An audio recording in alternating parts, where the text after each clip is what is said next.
And we're talking to you once again, almost from the Elite Universe.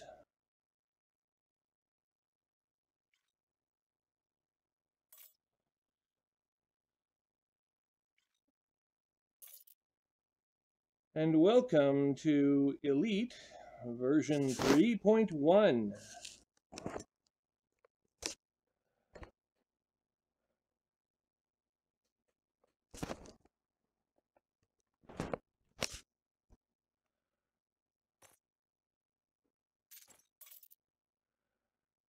Lots of players on today, not a huge surprise. This is right after the update.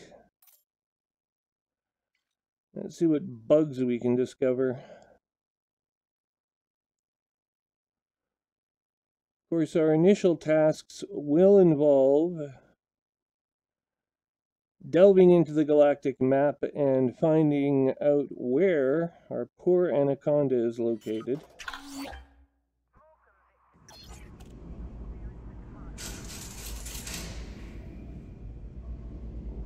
Let's have a look and see if the shipyard has anything to offer us today.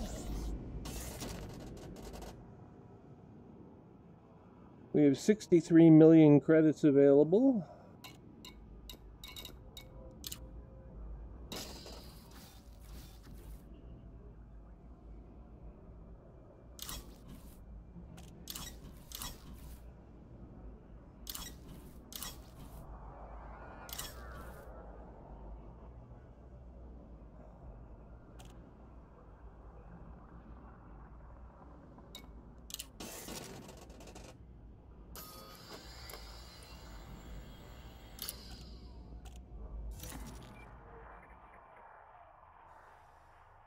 And of course, we are undergoing our test.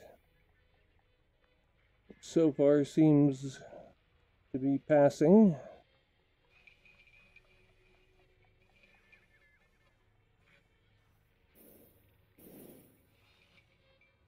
The Argala system, the Agarla system, beg your pardon. Let's just see what we have down here.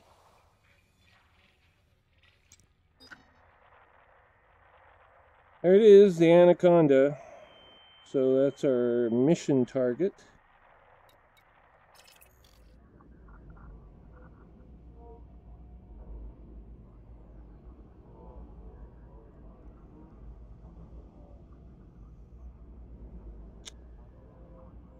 So far, this seems pretty much like the original game that we have just left behind. But a number of bug fixes and updates were added.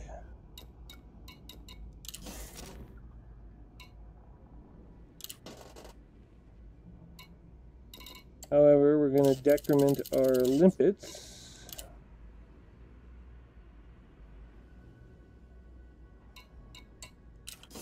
And pull out our... Oh, actually, we have to go to the other system to do this, so... We'll restock our limpets now.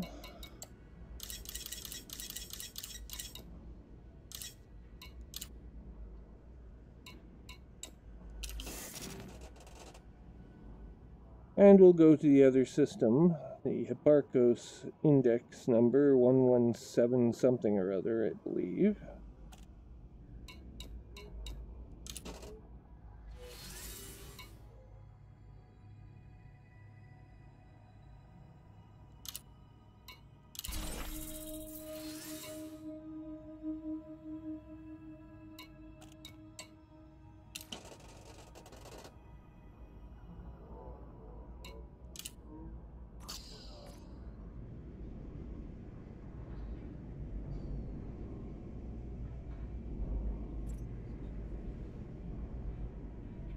I think his likeness has changed.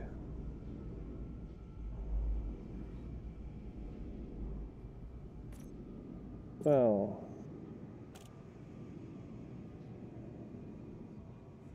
Woodrow Wilkins.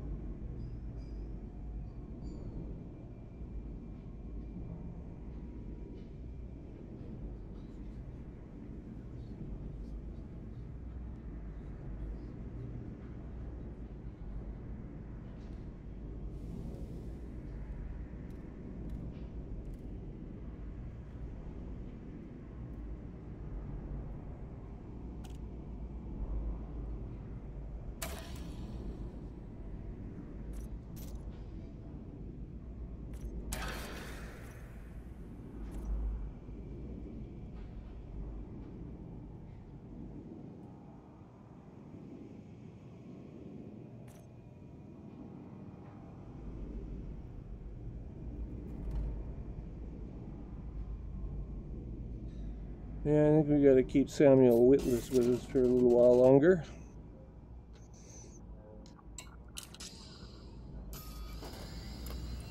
And switching to the galaxy map, we will come by HIP 17865.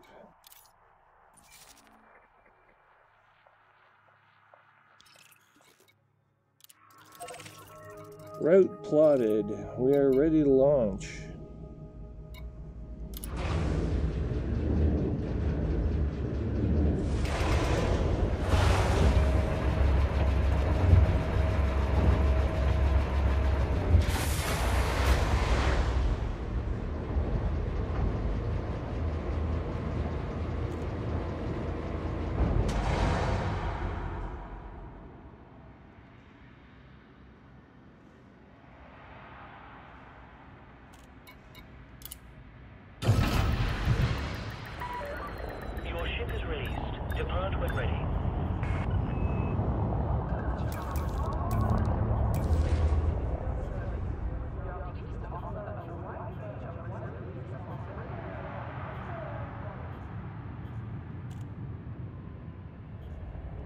Landing gear retracted.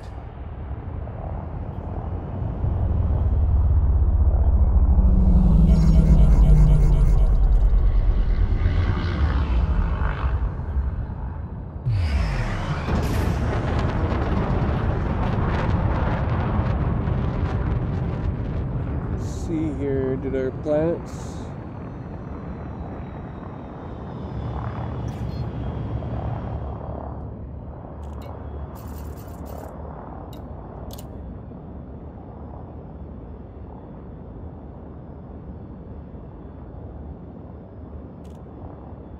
Oh, did I forget to do that?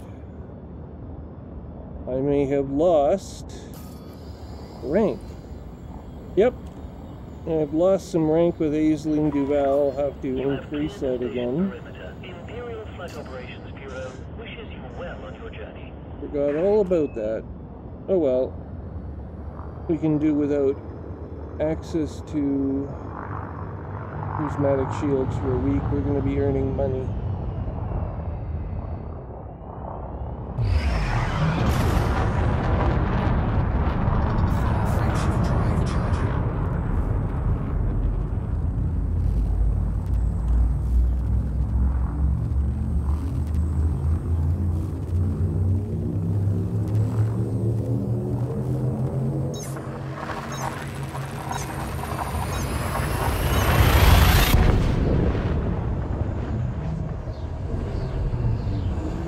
So far, so good.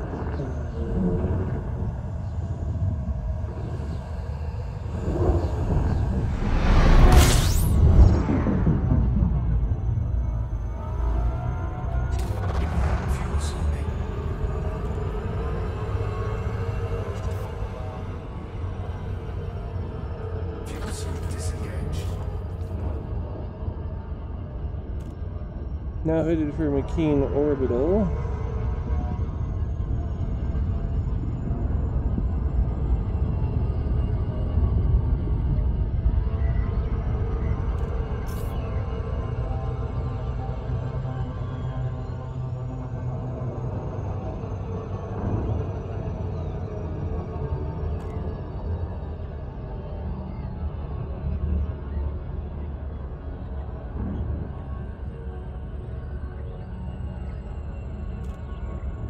We have turned around and thus will not be facing instantaneous interdiction.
your landing gear.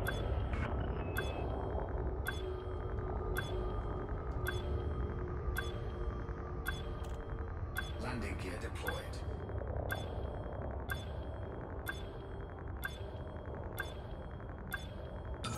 Heavy facilities are dedicated to providing a safe and peaceful environment.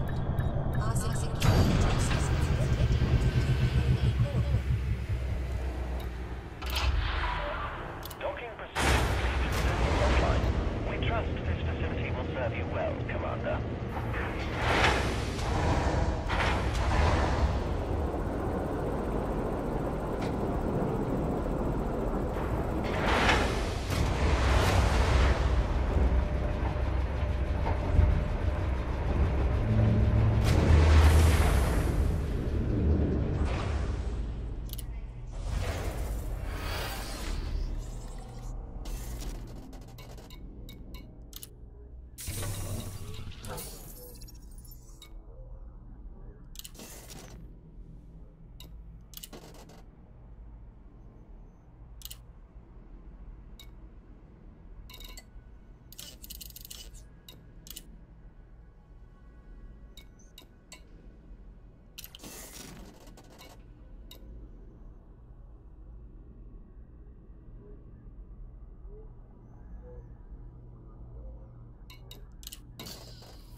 Frameshift charge detected.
This is our long distance vessel.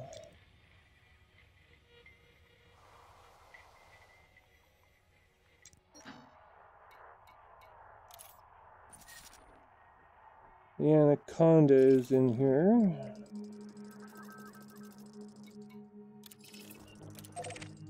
Route plotted.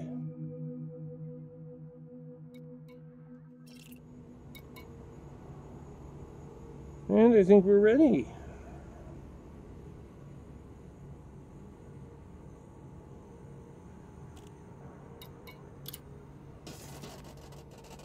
We would like to go to outfitting.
Yeah, we need that mass boost.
Cargo hold at maximum capacity.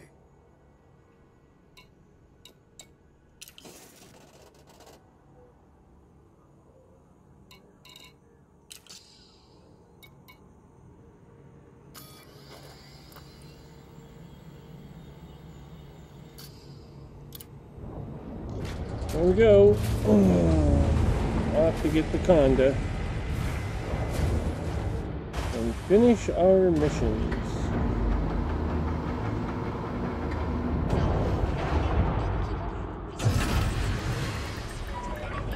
Detachment sequence complete. Please exit the station safely and promptly.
Anarchy system ahead.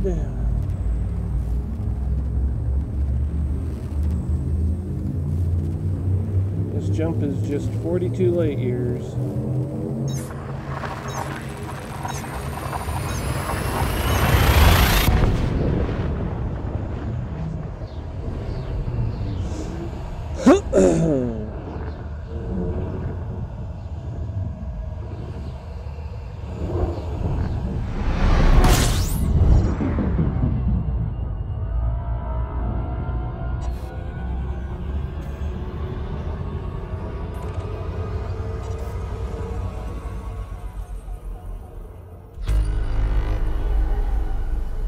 Frameshift drive charging.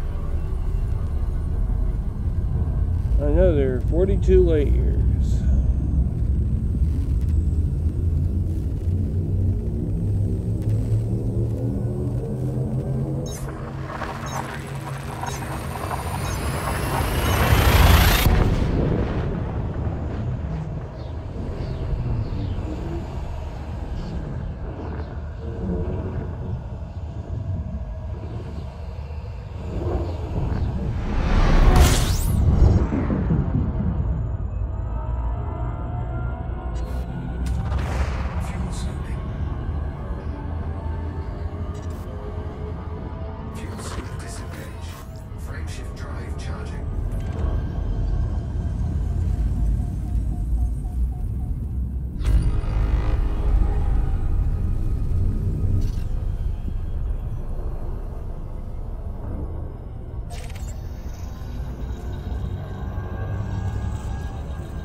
Speeding inside the dock Landing gear deployed. lives at risk.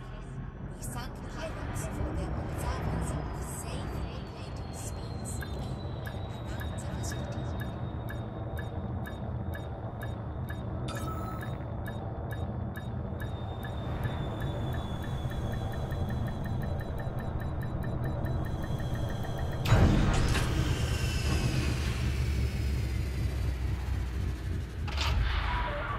Landing complete. Initiating ship lockdown.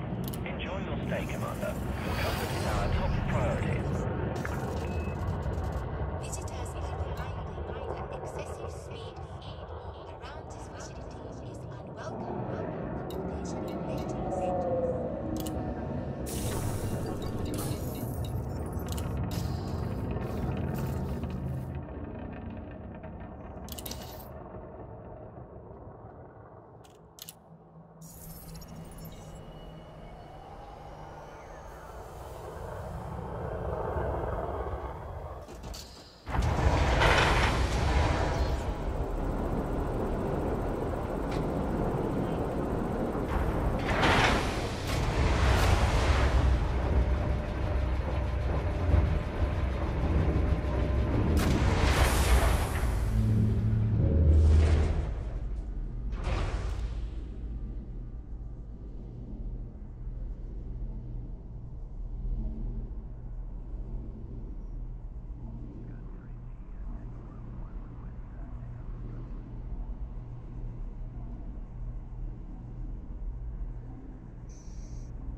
Well, we're here. I guess we should have a look at our mission ops.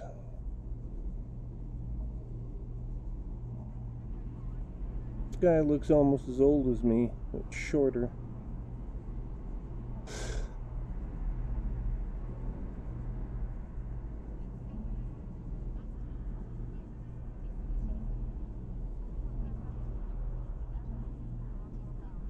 It does look pretty close to the way I look.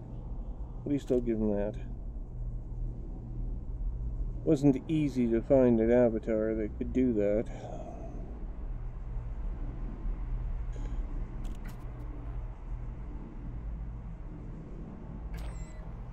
Ah, there we are.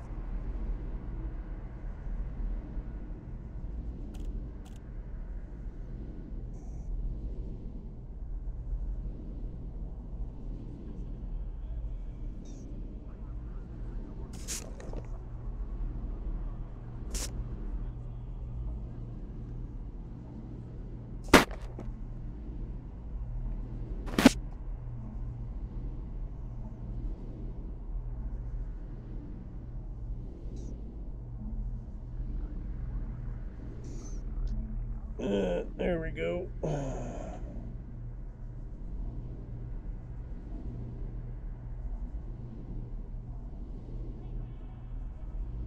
Okay, so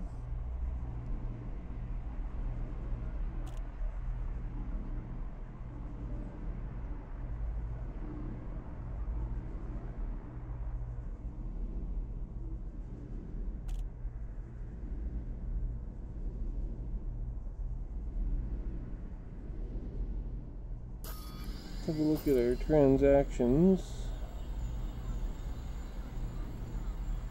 Oh, you know what? I think when we were killed we got failure messages, but strangely...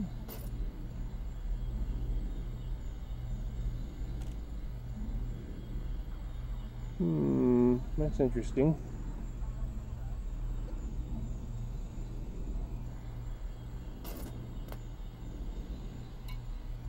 We didn't get any failure messages. We should at least have one.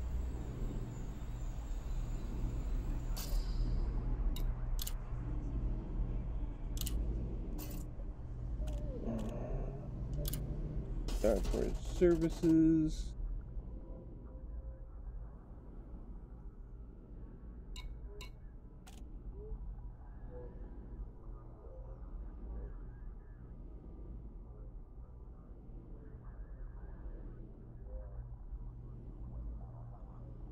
Remote workshop.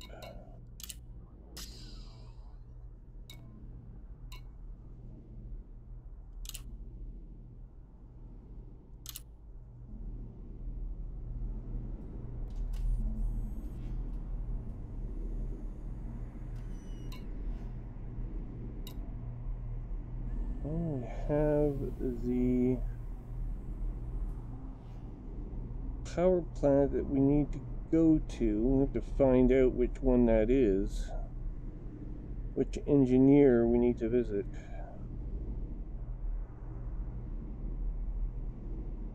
Who has level 4 power plants?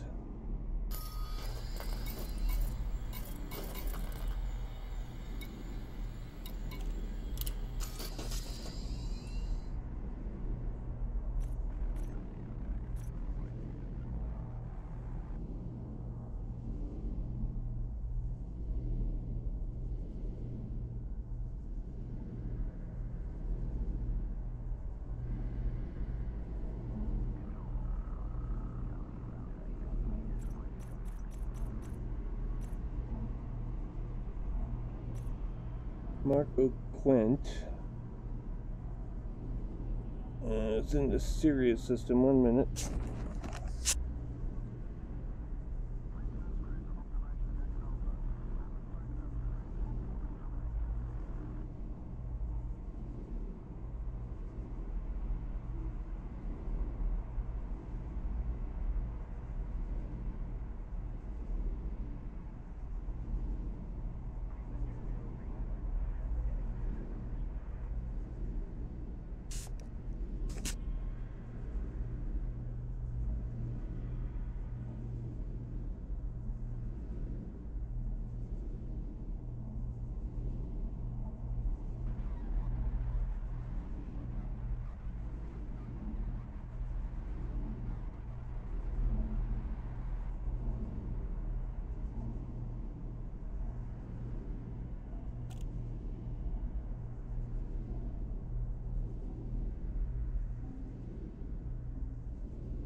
Engineer is Haratani.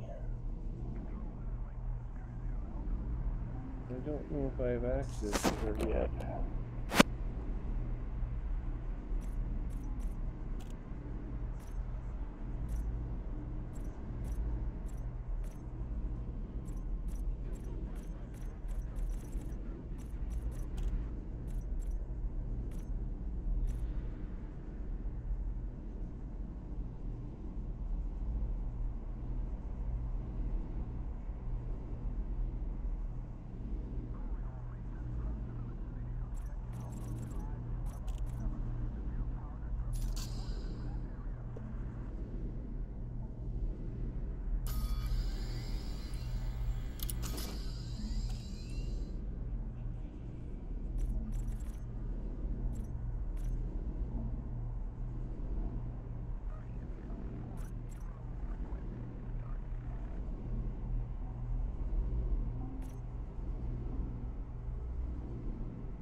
Yeah, well, we can actually get Marco Quint and get one of his upgrades. I think he only has up to G4, but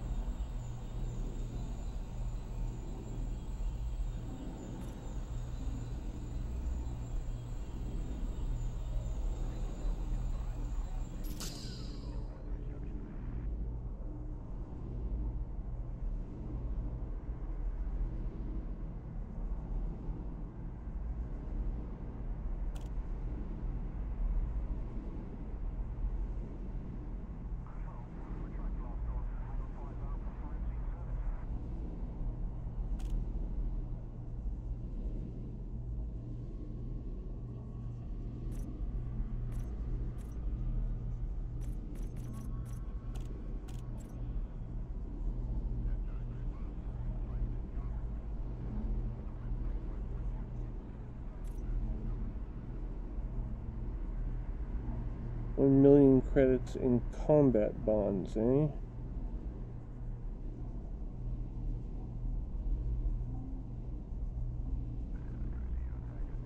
Well, let's go to the Sirius system with this ship anyway.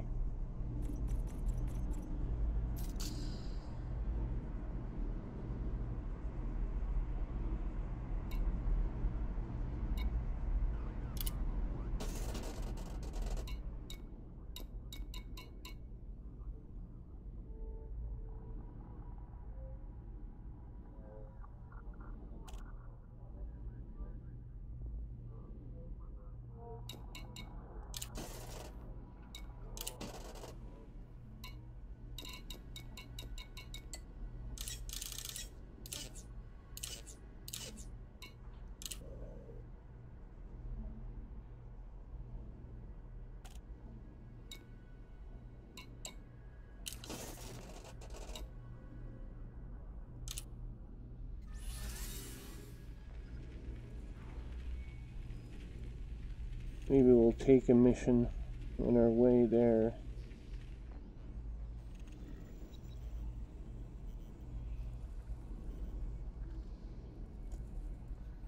Well, that's interesting.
5 jumps.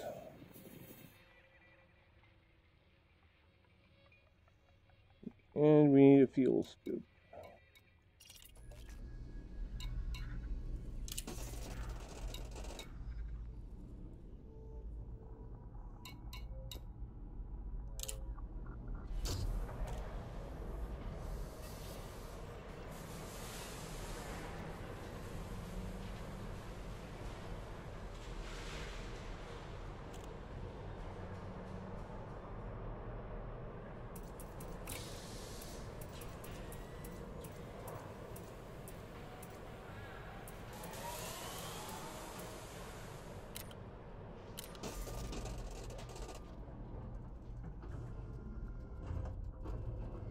Well, according to that, we have everything we need.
Economy and business cabins.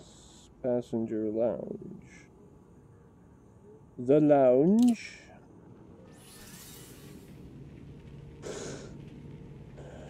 Let's have a look.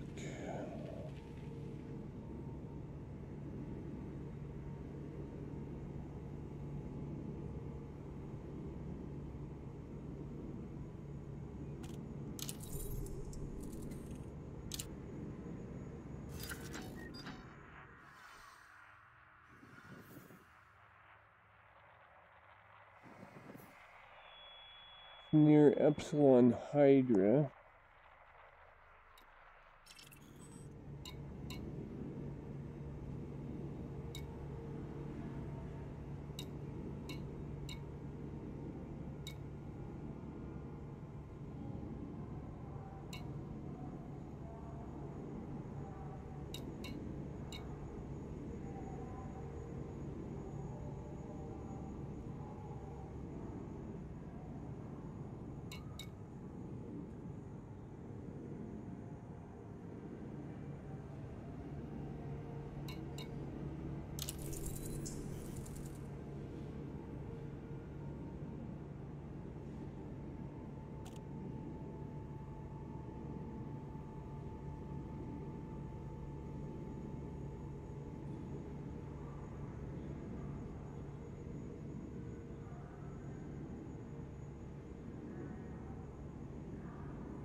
Oh, we get a big goose egg.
Frameshift drive operating beyond safety limits.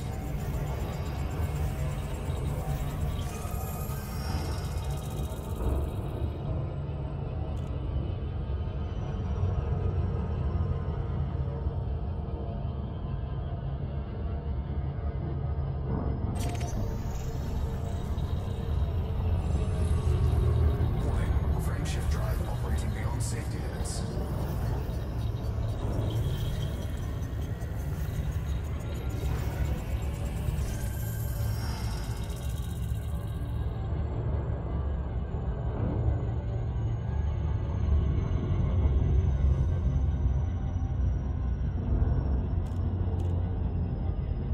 Warning, frameshift drive operating beyond safety limits.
Fuel scoop disengaged.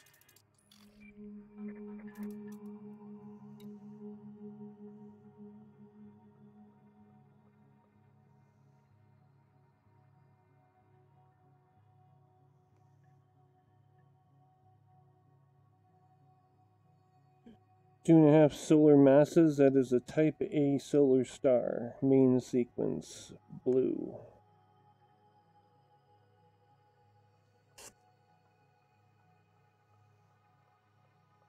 Oh, they're not main sequence. I thought A's were main sequence.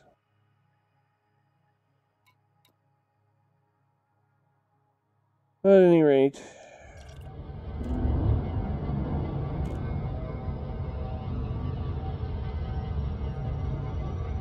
they're really hot. 10,000 Kelvin. That's a mite bit warm. Warmer than it is outside today.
There we go, folks. There's our new crate.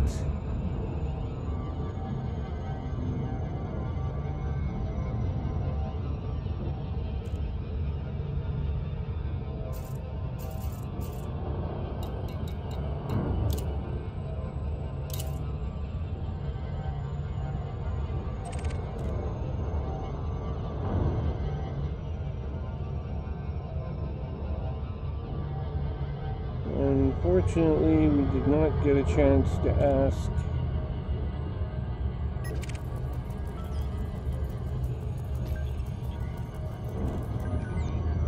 Buddy about his new crate.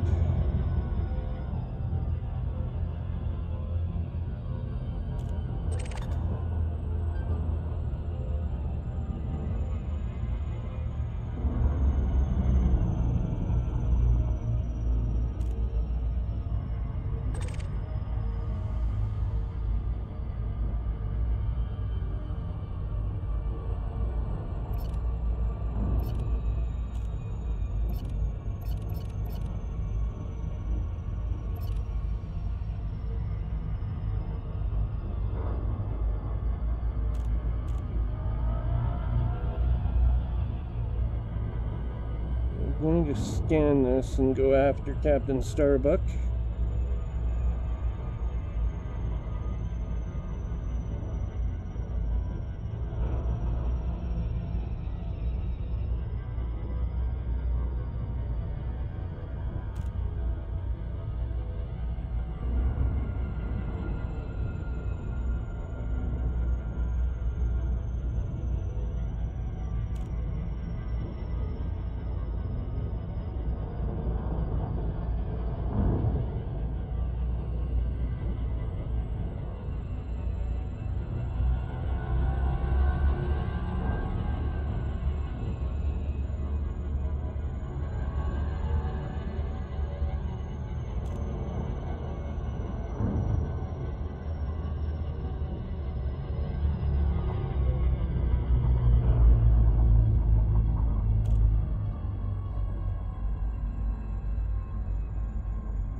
have a look-see here.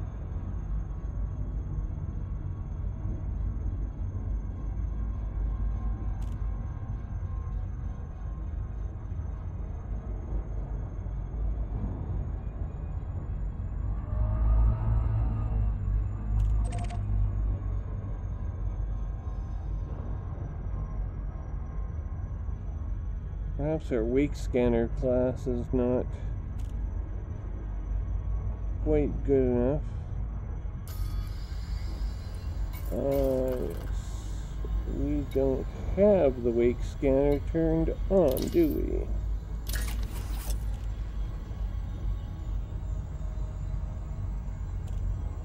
Because we are out of energy.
Less than 1,000 kilometers above the research facility. Orbital flight engaged.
Tango, Romeo, India, Heavy, commencing automated flight control routine. Please observe docking protocols.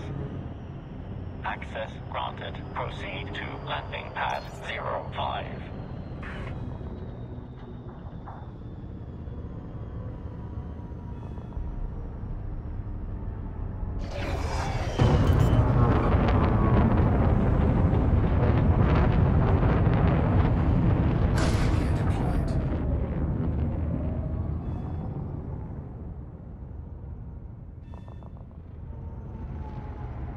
That was interesting.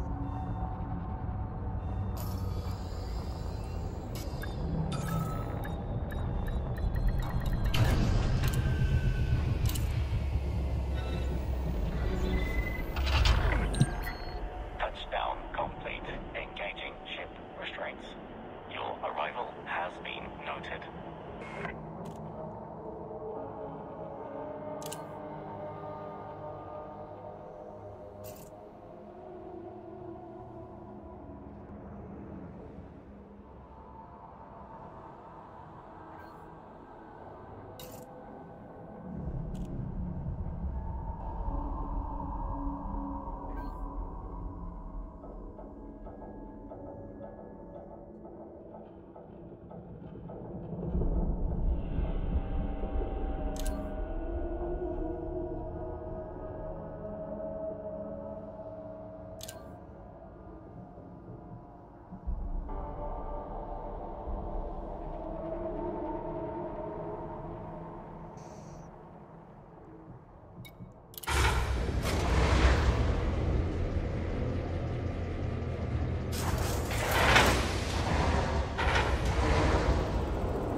Capacity exceeded.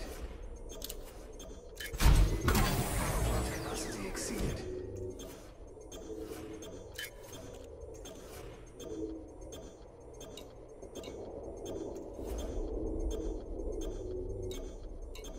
Shields online.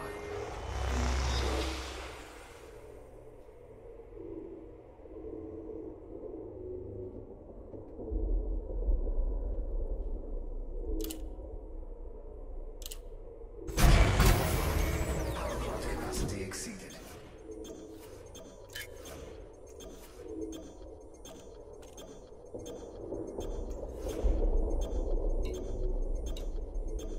Shields online.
Signal sources from haulers and shipping lanes.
Materials trader.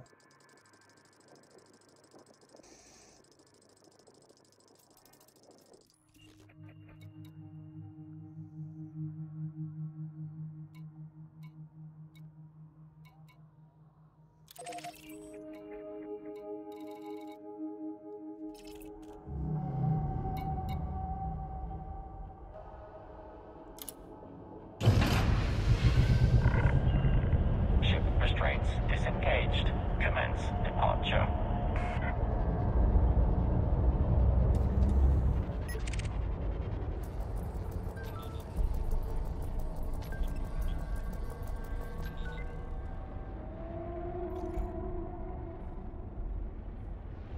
Landing gear retracted.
Cargo scoop deployed.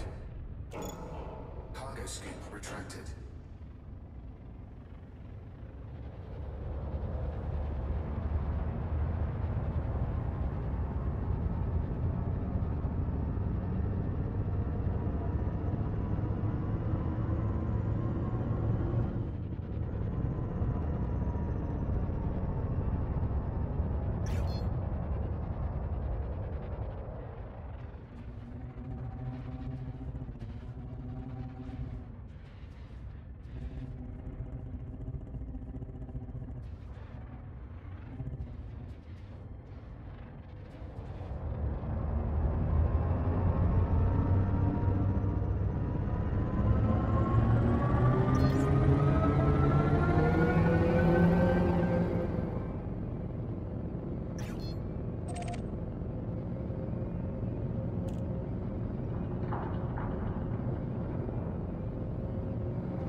Frameshift drive charging.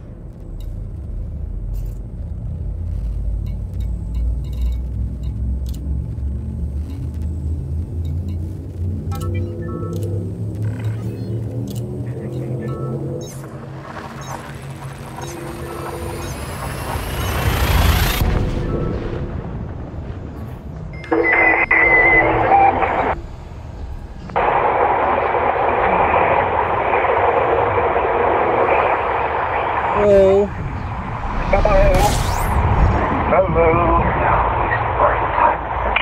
So you got your download nice and early? Say what now? Hang on a second. I guess it's had information. You know, first joined your force, society, 54th North American Unit, Sergeant of our squadron, Switch to wing mode. And he needs to wash his own socks every morning. He told us, There you go. I'm gonna live forever. You know why? Yeah, so, I know my are you talking to lots of people about the crate yet, or? only kind of man that gets I've only been on for a few minutes. Whatever it is, you turn the dome, Ray. I'm gonna come back alive. there is a line of people that are at the Sirius station on Lucifer, planet Lucifer, getting upgrades of one sort or another.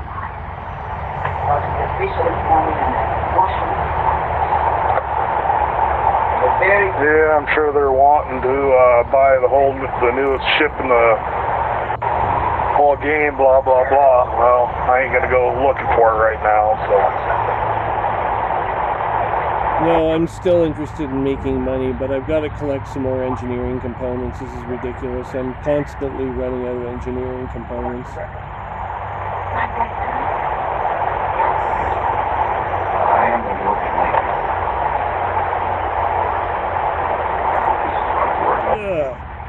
Coming up now on Cresci Orbital in the LHS 380 system. We're going to stop off here and buy some parts.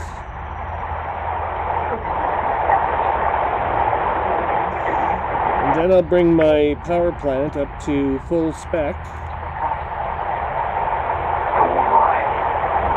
And once it's there,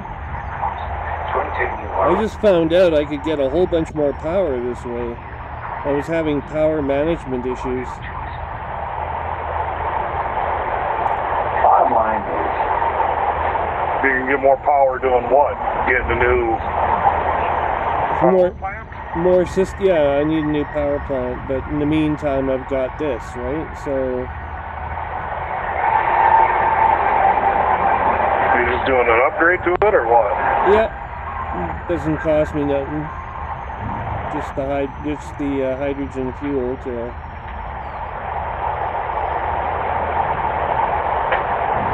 Where are you getting that upgraded at? As I said, Marco Quent's station in the Sirius system.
I haven't seen any of the new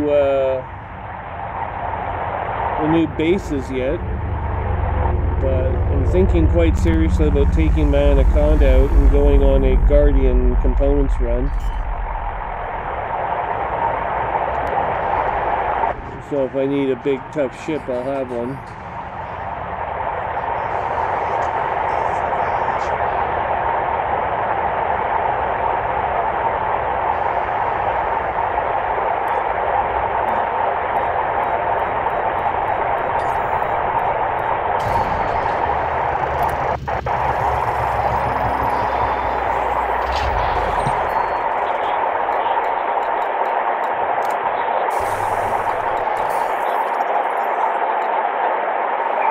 Okay, so, but we are going to see a bunch of commanders flying crates around because it's very popular. No one seems to be interested in getting the Challenger. I haven't seen one Challenger yet, I've seen 5 crates.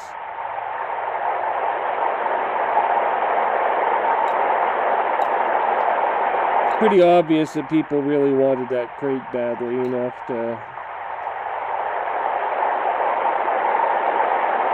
I mean, there are some commanders that are clearly spending everything that they have left in reserve just to get the crate. into their fleet. How much does the damn thing cost? I have no idea. Let's have a look and see if I can even buy one here. Yeah, there's 14 ship types here.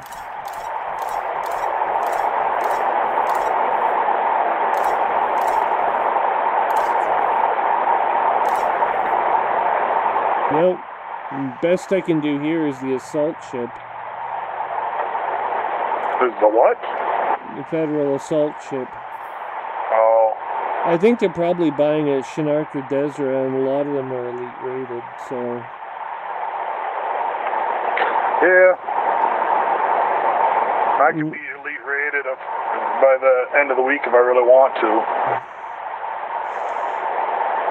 I'm sure, well, that's the other thing, is by the end of the week we'll have information on where you can get a crate from, what's his name, Young Rui's domain. So why get it now? It's just going to cost you extra. Yeah, I am 93% right now. Another 7% and I'll be elite. Shit, that's pretty good. Yeah, I raised that quite a bit in the last couple days, just running the damn basic meds. I'm not even sure where I'm at right now. Let's have a look, see where I'm at. I am at...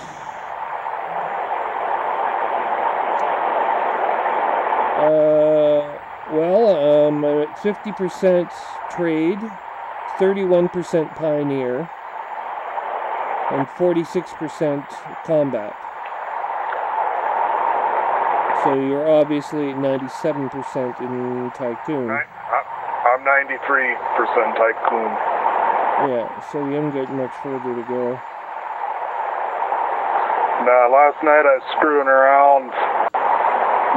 One of my aspect floors now jumps 50 plus light years. Shit. My Diamondback Scout jumps 52, and it's just a Diamondback. I mean, the last jump I just made was 53 light years. Yeah, well, you probably took the shields off of it again too to get that. But no, I got shields on it. Okay. The prismatics, of course. Yep. I lost my ability to buy prismatic shields. Yeah, I didn't bother going and hauling 400 tons of crap last night, so I'm rating 2 now, but I don't see the point in me spending 4 million credits a week just to buy her crap and deliver it. And for now, all I gotta do is just go buy a damn Class 7 shield prismatic and leave it in inventory. So if and when I buy an Anaconda or even a Corvette, I can throw it in there. Yeah. Well, you only need one. Yeah, I've got the money to do it, so I mean, it's not like I can't do it. But I'm eager. 121 million credits sitting right now. In a way, it's kind of cool being part of her faction right now because she's sort of the center of the story. Yep. But I figure, you know, there's going to be a time is going to come fairly soon where it's going to be time to leave her faction behind because she's not going to win this. The Emperor does not approve of her marriage. It doesn't really matter what the Emperor approves of. Well, I think it could politically.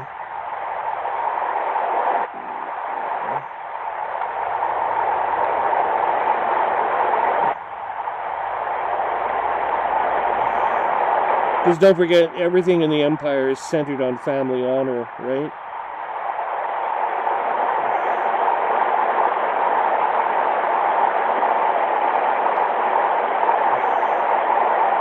It's the honor of your... You get the random oddball who doesn't give a damn about family honor while everything's out the window then. That's true, but the vast majority of Imperial citizens do care about it because that's one of the things that differentiates them from the Federation. See, you don't get a lot of this living as you do in the States, but in Canada for years, I mean, our nation is 150 years old, standing on its own. Constitution and everything, right? The United States is almost twice that age. Although that's fading quickly just because, whatever. we're never going to catch up, but the multiplier is going to continue to decline. When the United States is 1,000 years old, Canada will be like 850, right? So, but we spent a lot of time trying to differentiate ourselves away from the Americans. Why? Because we don't want our culture to be just identical to theirs. And so I think the empire suffers from the same thing where the Federation is concerned. To them, the Federation is the old world. Yeah. Right?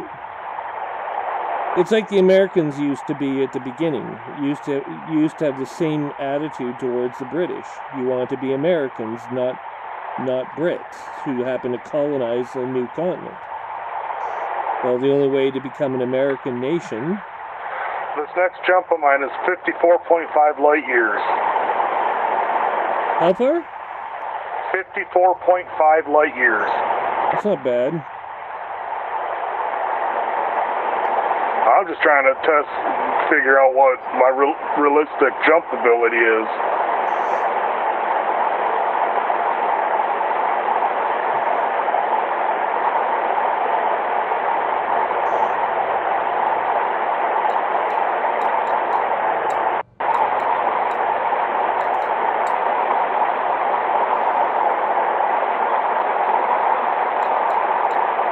Next one's going to be 54.1.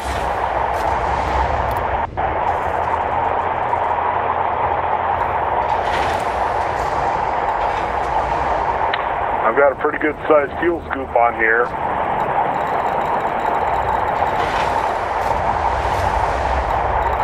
Supposedly I could jump all the way out to 55.26 light years.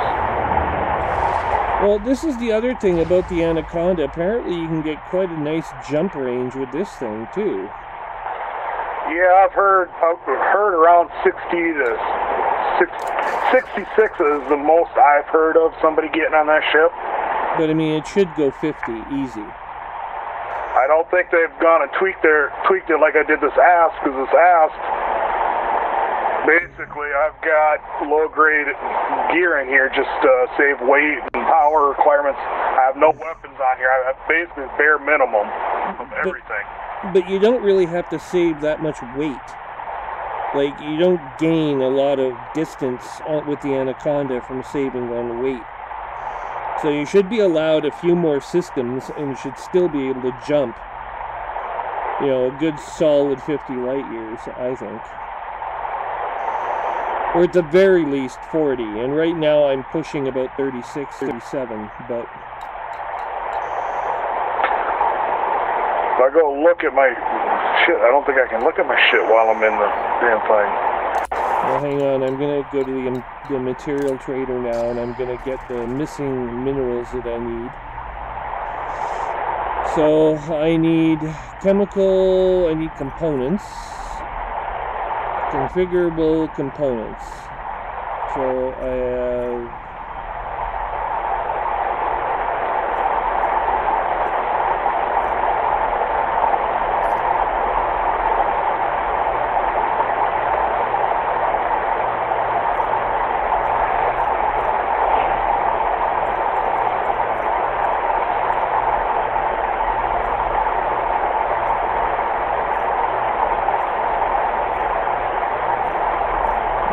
Jesus, I have to trade up.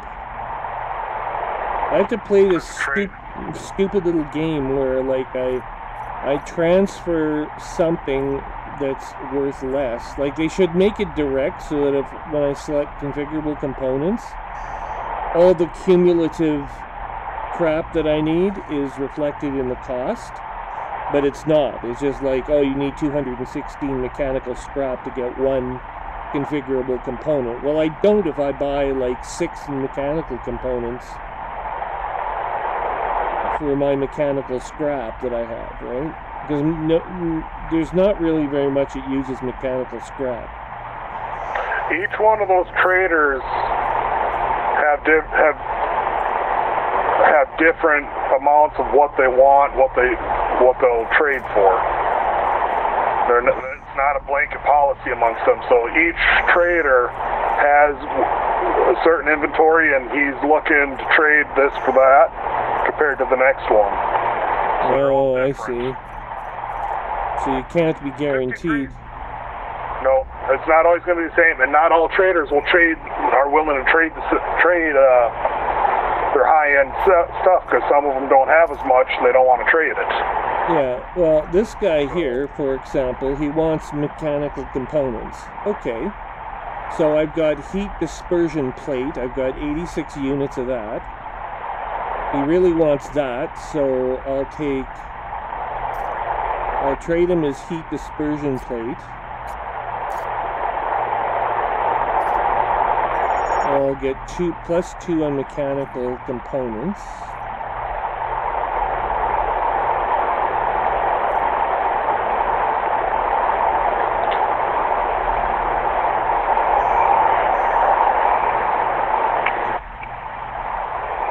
Now, if you go with a pair of wire cutters aboard a derelict ship, when you cut out all the copper wire, you get basic conductors, right? So I want conductive components.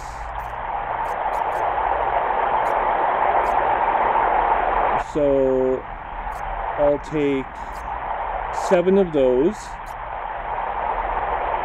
I will say this new configuration in this ass works pretty good for fuel scooping. Doesn't overheat nearly as easy.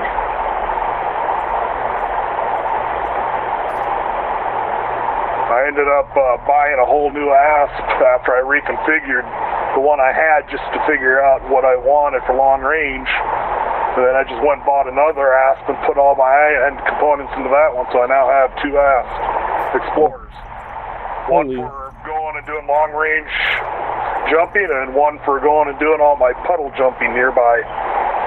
Everything's high-end except for the FSD in the other one, because I don't need to jump long range with that.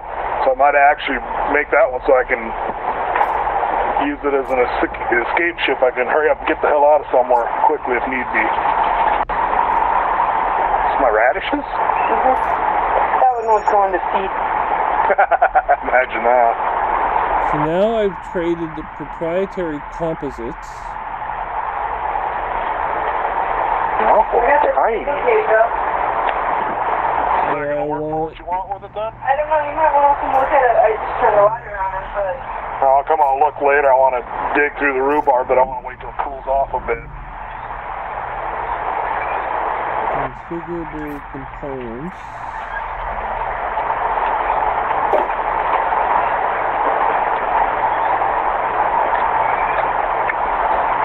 Well, that radish ain't too bad. Small, but... Okay, well, we're going to take one of these. 54.9 light year jump. He wants 12 compound shielding for every one.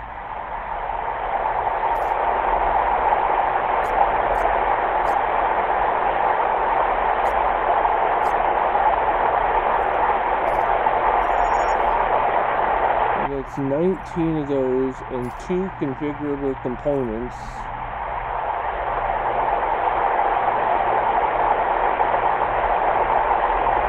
I didn't really gain much there. The only other thing I can do is run off and... Ooh, damn it. That was great. Okay.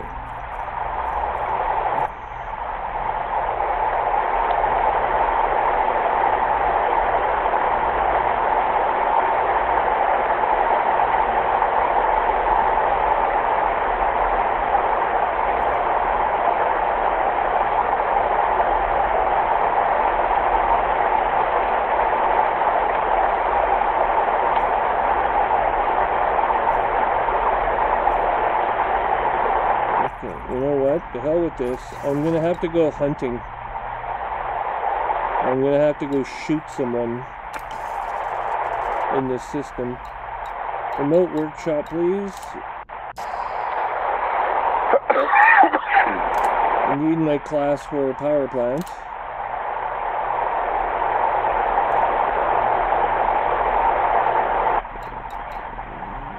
Okay.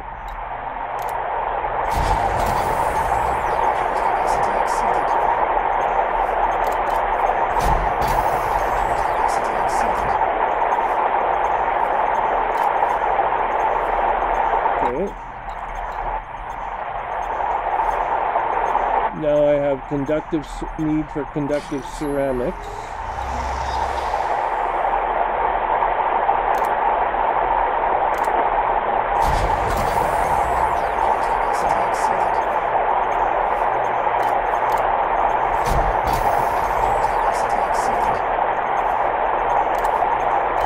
Yeah, we're gonna make it.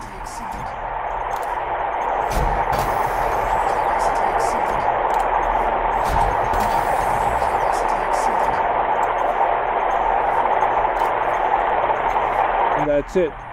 So I've got the overcharged power plant.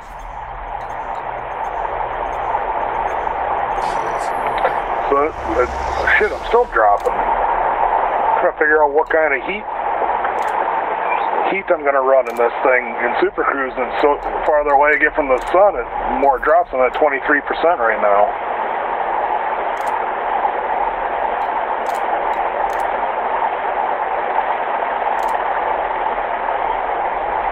Okay, I've got the max FSD range.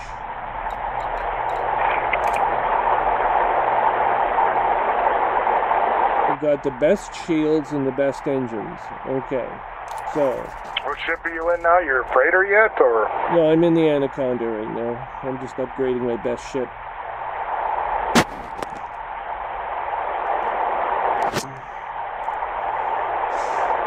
Okay, so now... what we need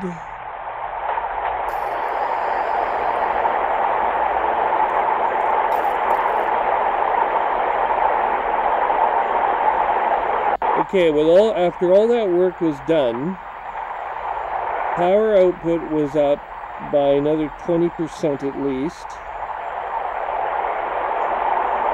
I would say 30% total. I now have enough to power everything, and I have room to spare. I'm only using 91% power.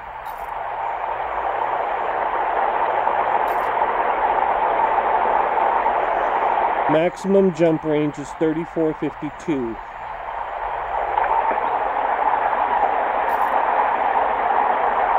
But I'm carrying 2 sets of cabins. If I ditch the cabins, I bet you I can...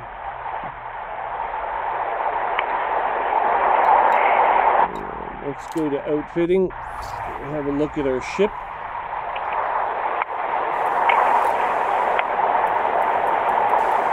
A 2-point defense fields, shield booster.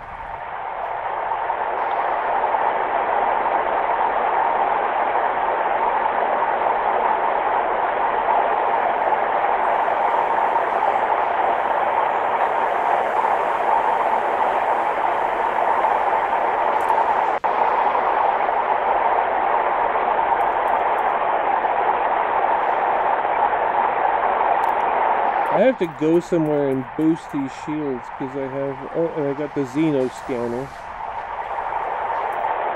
Like, I've got all these extra systems that I'm not really using.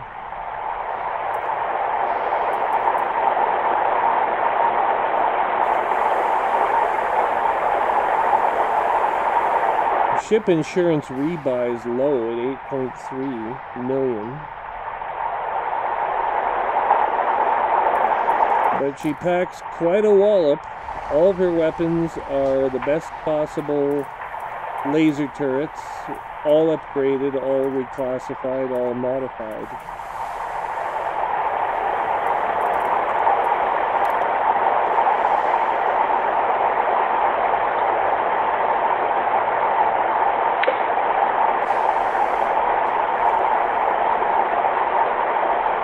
So, yeah, we gotta go raid some shit. I have to go check some unknown signal sources out and blow the living bejesus out of them all.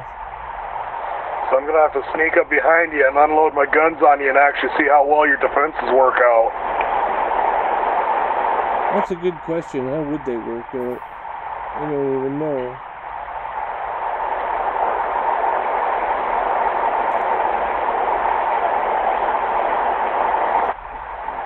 I'm halfway between 30 and 40 light year jumps.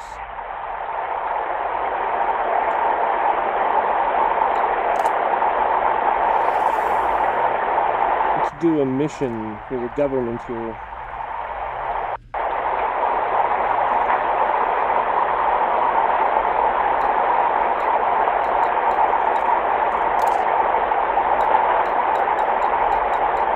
Freedom class survey vessel. I think I'm gonna go check that out. Where's that? Oh, I'm in Sophos.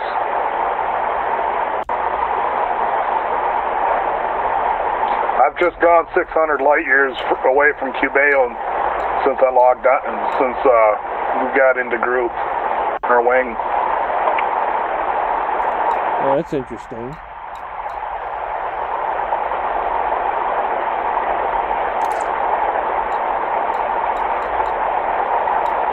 If you're close enough, maybe we can do a joint survey, a joint cargo mission. Yeah, I don't think we're near each other. I think we're plenty far apart.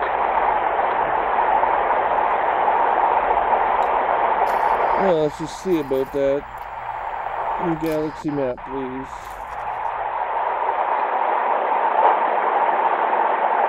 Why? Which way you... Oh!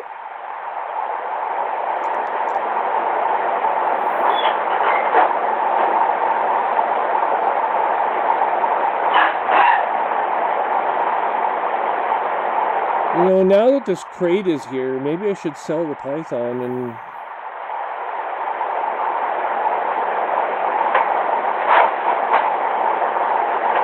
downgrade my medium ship class a bit.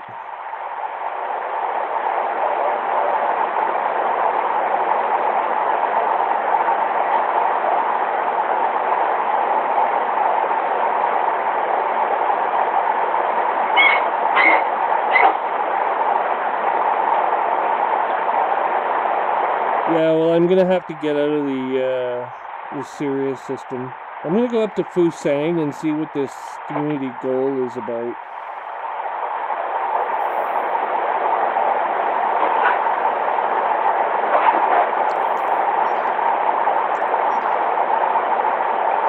Oh, I could sit and hack data and all kinds of shit off this. Ship log uplink.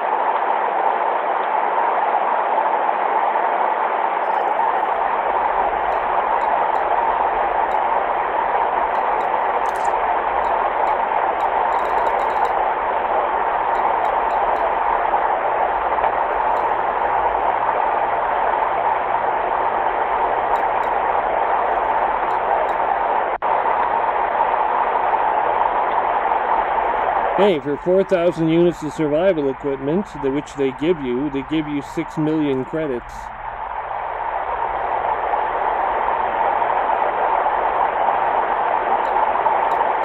Oh, you're too damn far away.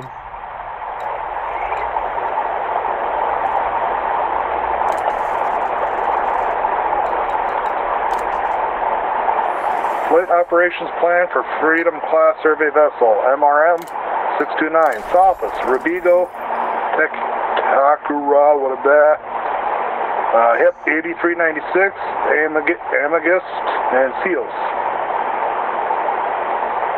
Oh, the other thing I could do is I could go on a cargo raid, and I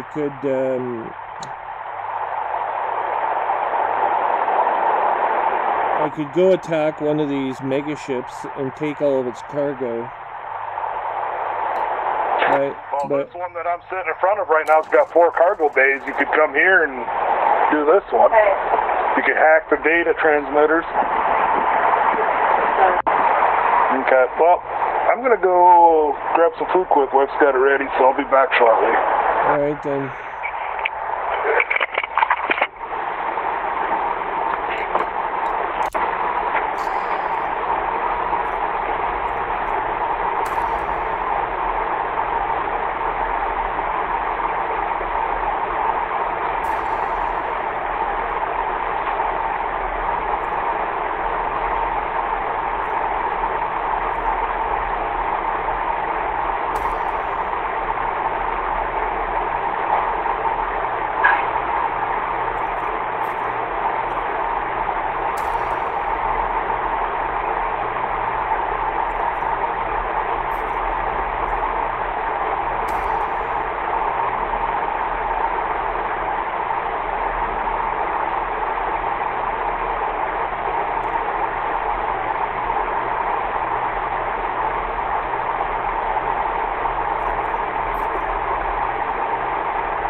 Scientific Installation Project.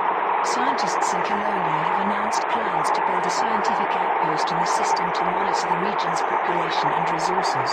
Professor Alexei Donovega, who is heading the project, published this statement.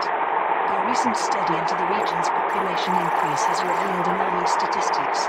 If Colonia's population continues to increase at the current rate, it could lead to a serious depletion of resources at some point in the future. Monitoring infrastructure, terraforming, logistics and other issues will require the construction of a dedicated center for resource management. This will allow us to study the aggregated data and formulate a structured solution to avoid potential problems. The campaign is being run by Tier Technology Services, one of Colonia's partner organizations, which has asked pilots to deliver commodities to Bolden's enterprise in the Tier system. The campaign begins on the 28th of June 3304 and will run for 1 week. If the final target is met earlier than planned, the campaign will end immediately. Colonia Scientific Installation Project. Scientists in Colonia have announced plans to build a scientific outpost in the system to monitor the region's population and resources. Professor Alexei de la Vega, who is heading the project, published this statement. Our recent study into the region's population increase has revealed alarming statistics. If Colonia's population continues to increase at the current rate, it could lead to a serious depletion of resources at some point in the future. Monitoring infrastructure, terraforming, logistics and other issues will require the construction of a dedicated center for resource management. This will allow us to study the aggregated data and formulate a structured solution to avoid potential problems. The campaign is being run by TIER Technology Services, one of Colonia's partner organizations, which has asked pilots to deliver commodities to Bolden's enterprise in the TIER system. The campaign begins on the 28th of June 3304 and will run for 1 week. If the final target is met earlier than planned, the campaign will end immediately. Aegis installation operation complete. The operation to support construction of an Aegis military facility in the Pleiades sector, IRW, D155 has reached a successful conclusion. Hundreds of pilots supported the initiative by delivering mined resources to the Oracle, and by protecting traders in the system. An Aegis spokesperson made the following statement. Every pilot who contributed to this operation should feel a great deal of pride in what they've achieved. The construction of this military installation will allow us to more effectively resist external aggression. All unsuccessful. Pilots who contributed to the initiative can now collect their rewards from the Oracle in the Pleiades sector, IRW, D155. Restoring order in Fusang. Security forces in the Fusang system are reporting that criminal organizations in the area are executing more frequent and audacious raids on civilian traffic. Wing Commander Horatio Montana Fusang Security had this to say: "Our resources are stretched with the Thargoid threat, and a certain criminal element has taken advantage, increasing their presence in the system and attacking trade convoys. While our forces are continuing to maintain order, the need to defend the system from external threats has had an impact on our overall effectiveness. With the help of Blue Creative Company, we hope to curb this sudden increase in crime, and continue to concentrate our resources on combating the alien insurrection. To counter this threat, the Blue Creative Company has placed a kill order on all ships on its wanted list, and has promised to reward pilots who deliver bounty vouchers to Acus Orbital. The campaign begins on the 28th of June 3304 and will run for 1 week. If the final target is met earlier than planned, the campaign will end immediately." Thargoid assault on the Dekiat system. An emergency report from Aegis confirms that the Thargoids have returned to the core systems with an incursion into the Dekiat system. Admiral Aidan Tanner, Aegis's chief military liaison, delivered this statement. Following the Thargoids' retreat, all evidence suggested that their surface sites had become dormant. But new data from our Eagle Eye network shows that they have surged back to life, and that the star maps inside these structures are now pinpointing the Dekiat system. It seems this was only a brief respite while they summoned reinforcements from the Pleiades. Latest intelligence indicates that Thargoid vessels are now congregating in large numbers in Dekiat space. This is an alarming development for the Garay Terminal starport, which is on high alert. There are also several megaships active in the region, which are potential targets for the Thargoids. On behalf of Aegis, I am calling on all members of the galactic community for assistance in defending Dekiat. Without the aid of independent pilots, all assets in the system could be overwhelmed, with the loss of thousands of lives. Appended to the Aegis report was the following transmission from an unnamed commander operating in the Dekiat system. "I've just been attacked by something. Thargoid for sure. Hello? But my computer couldn't identify it. Some new kind of scout, maybe?" The remainder of the transmission is unavailable. There we go, I can hear you now. Aegis reduces Yeah, tech my shit broker muted. requirements.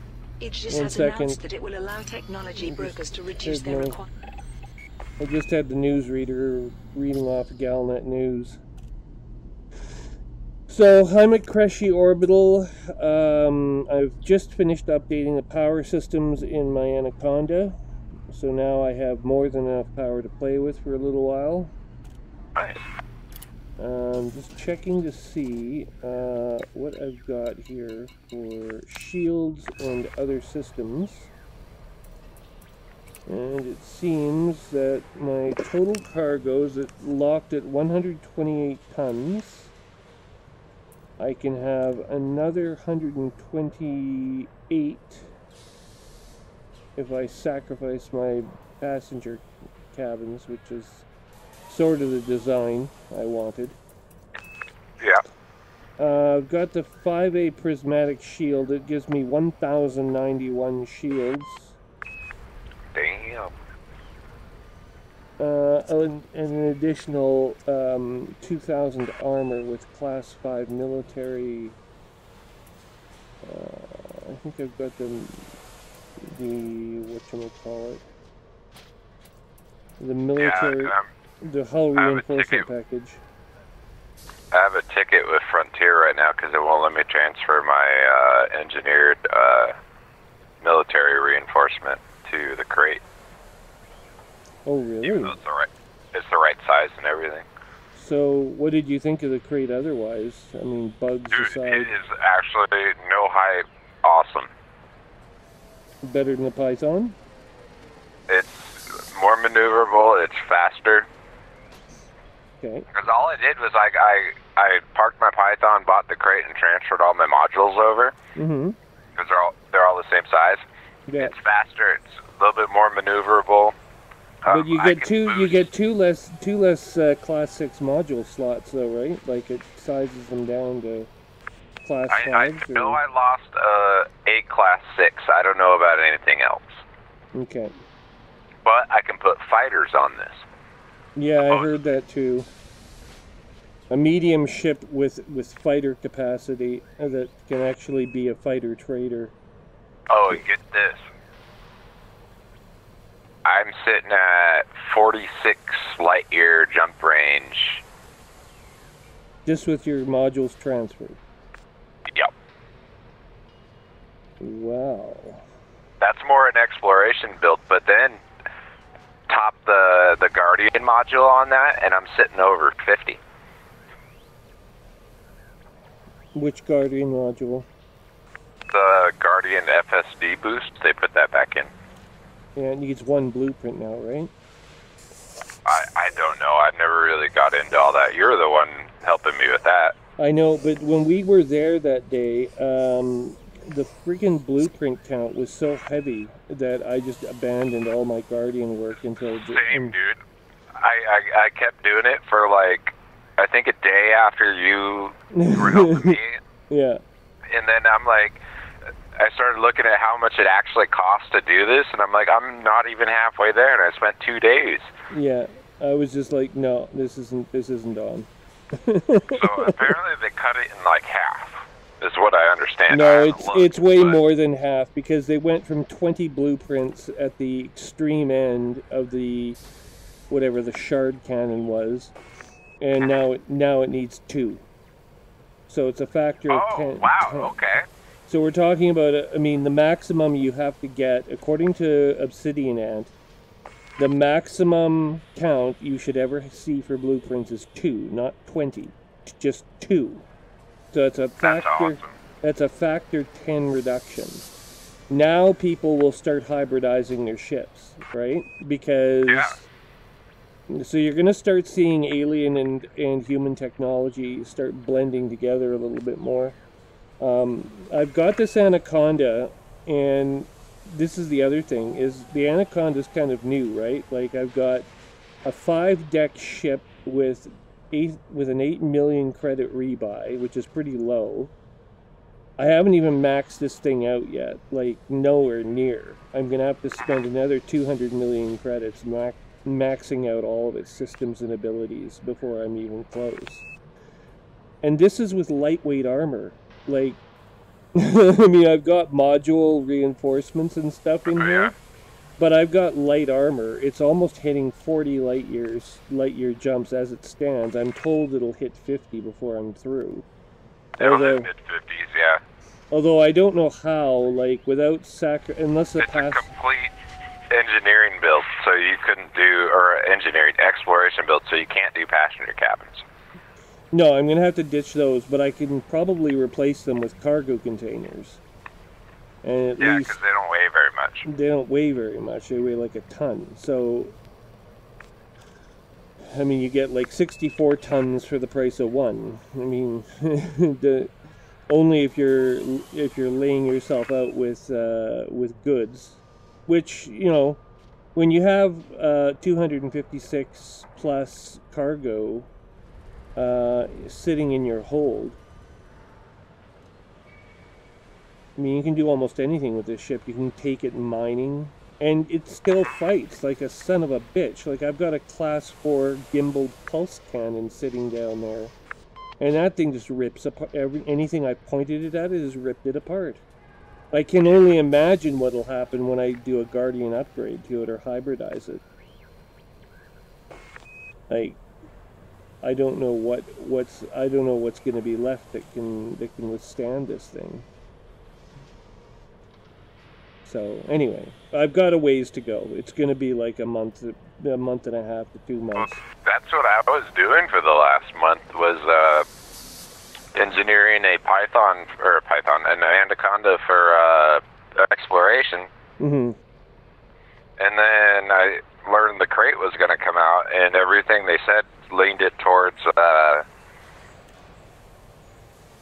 being a fairly decent exploration ship. So you've got a tri-class ship. It's a fighter, trader, exploration vessel. You know, yeah, it's multi-purpose. It's true multi-purpose. Yeah.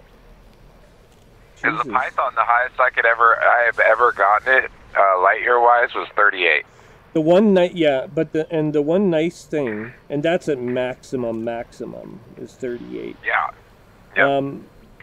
But I always want to take fighters exploring because I love the Python. The Python's only real credit, the only real reason to keep a Python now, based on what you've told me, would probably be because it's cone shaped. You know. Yeah. It's got the nice cone shape, and its weapon arcs are like second to none. It does. It even beats the Anaconda for weapon arcs. So. Your 3 large hard points on this one are right on the top, so it does mess with you a little bit. Yeah, I saw that too. Like, you've got 2 cannons sitting on either side of your frickin' windshield. It's like, okay, that's pretty strange, but I mean, if it's got the rest of the goodies, then who gives a shit? Especially with a fighter. A fighter is such a distraction.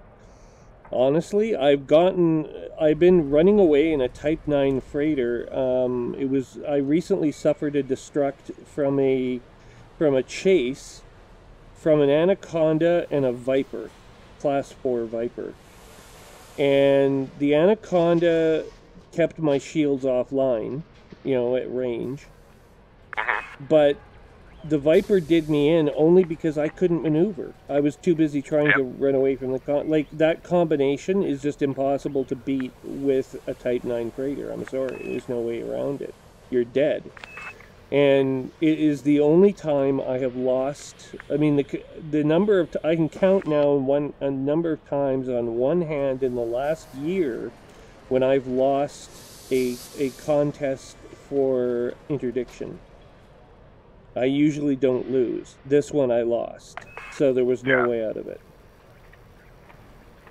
But I don't usually lose those.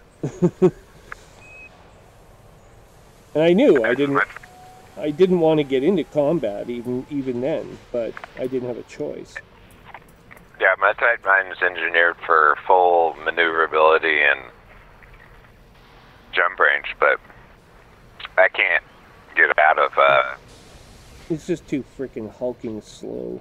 But I mean, again, its cargo running capacity is second to none. If you need cargo, I'm shielded running 750 tons or something like that. You put prismatic shields on it, and you run with you get better than 800 shields or whatever, and then you can take this thing and tank. That's exactly what I do. I have boosters and prismatics, and I just submit to the interdictions. They can't even bring it down the first ring before I'm out. No, in fact, they turn their attention quite often away from me. because I'm not really doing all that much to them. I've only got 4 weapons ports, but they're not doing very much. They turn their attention to my fighter. Oh, that's a good idea. I never thought about bringing fighters along. Yeah, I bring you can squeeze a Condor Class 5 into, with a Gelid. The Gelid build of the Condor seems to take the most punishment. So you want a tank fighter with a tank mothership. You deploy the Gelid Condor Class 5 fighter, and that thing will just go. Like, it will run all. You can say, okay, go sucker them away, and this thing will sucker, like, you know, a good number of ships away. The only problem was the Anaconda again. This particular Anaconda also had a fighter bay, so it launched its fighters. My fighter. Oh, so they were fighting. Yeah, so they were fighting, and my fighter won, actually, because I have I had an expert crewman. He died doing this because as soon as the ship gets destroyed, God rest his soul. Yeah, he doesn't. He, unlike you, he's not a commander, so he doesn't get a nice ceramic escape pod to bail in. Dude, I'm about to blow my brains out. What? Pharmaceutical isolators.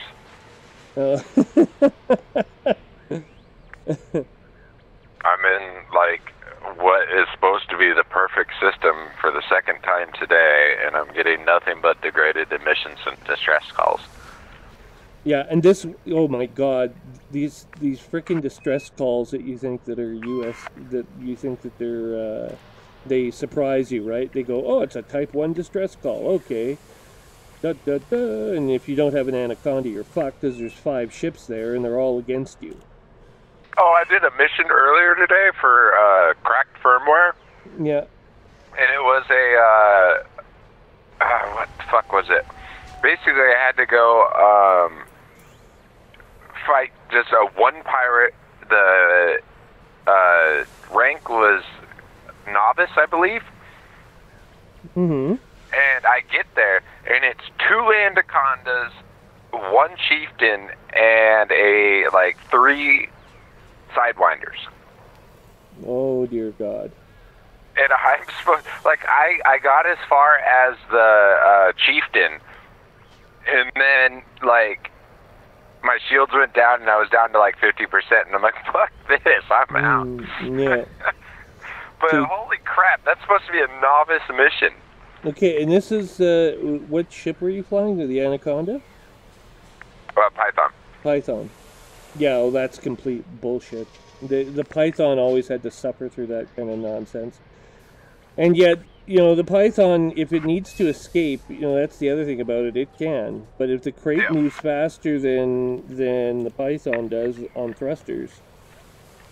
Oh, I'm just grade 1 engineered, and I'm hitting 420. Holy shit. So it just books it all the way.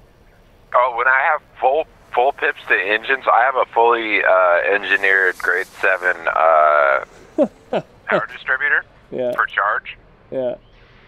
It only goes down 3 ticks on the bar. So I can constant boost. Okay, so I've got an 8D power plant now upgraded to almost Class A standing. I can't afford a Class A, which is why I did that. Oh, I sold my Anaconda after I got this. But, because I was just building it for exploration. Oh, you got rid of your you sold your Conda? Oh my God. It's also in, what is it? How do you say it? The FSD engineering? Yeah. But I mean, I've got this thing overrun right now. I don't want to deal with that.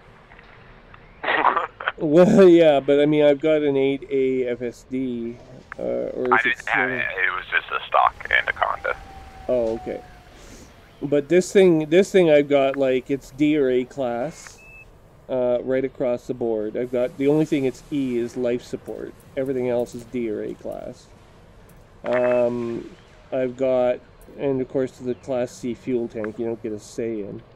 But the sensor suite is 8D sensors. That's fine, whatever. The distributor is 8D power. I mean, eventually, like, you see how much money I've got to spend on this thing to just upgrade the core system. I think I was looking at, just for my exploration build, it was looking at like 380,000 or 380 million. Yeah. Just for an exploration build, just a bare bones exploration. I mean, you can spend 500 million credits on these things, I'm told. I don't know how expensive things are going to get. Like I said, with the shields, I can get... The shield array right now that I'm using is a Class 7 prismatic shield array. How much shields do you have? 1,100. I have, yeah, the same. So I have 1,300 armor and 1,100 shields. So I mean, but armor health is... Holy shit, dude. Okay, I'm in the crate right now looking at 1,093 shields with prismatics engineered. Not bad. And 2 boosters engineered. Armor health is 1,347 with 1 module engineered for heavy duty. So this thing can actually withstand an Anaconda, potentially. That makes sense, because they were talking about this being the disruptor for the big 3.